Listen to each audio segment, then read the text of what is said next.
"Did you like the jewelry I sent?" His words cut through the chatter, right there at the table.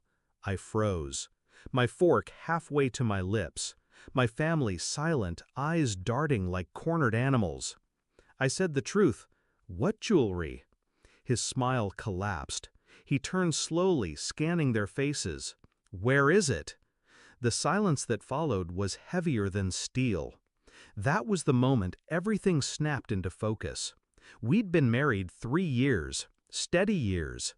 He wasn't extravagant, but thoughtful.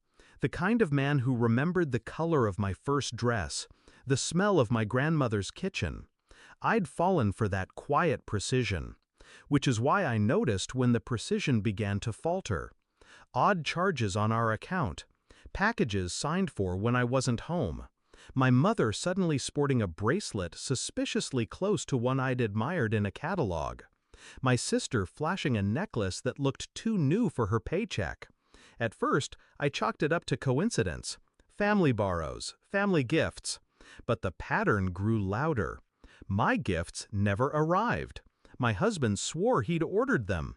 And yet, every season, my family seemed to sparkle a little brighter.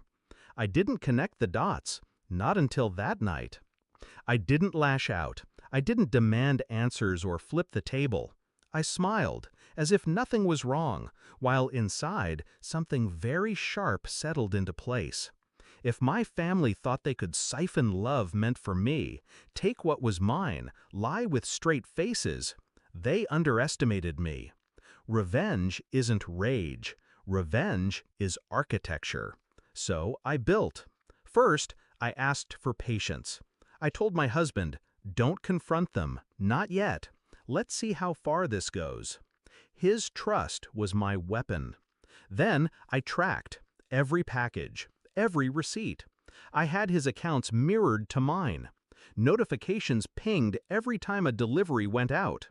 And like clockwork, the parcels meant for me ended up at my parents' address. A ring, a set of earrings, a watch, all vanishing into their hands. Step 2 was proof. I waited for gatherings, cataloging each piece they dared to wear in front of me.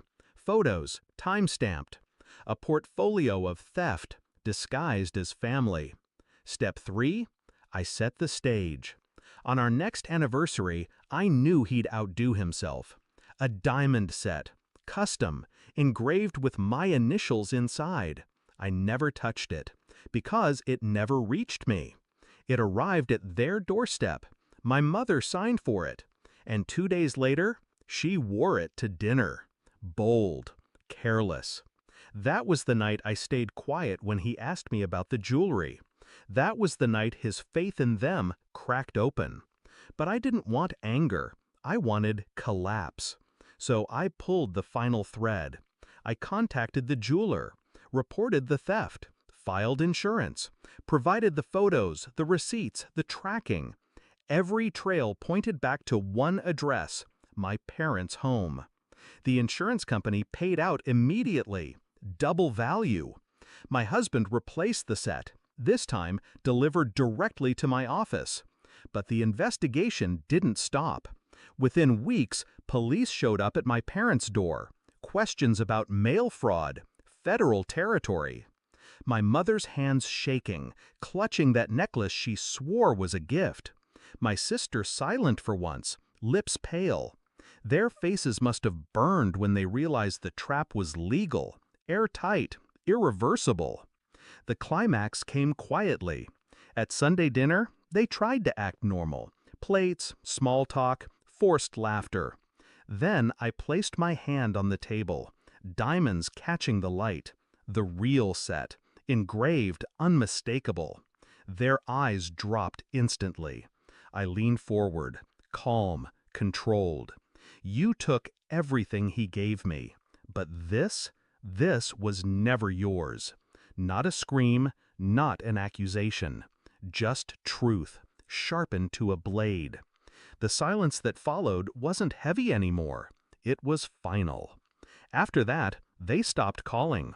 Holidays passed without invitations. Fine by me. My husband? He never wavered. He told me later, I thought I married you for your heart. Turns out, I married a strategist. He wasn't wrong. Now, when I look at that jewelry, I don't see glitter. I see clarity. Family isn't blood. Family doesn't steal what's meant for you. And betrayal? Betrayal doesn't deserve confrontation. It deserves extinction.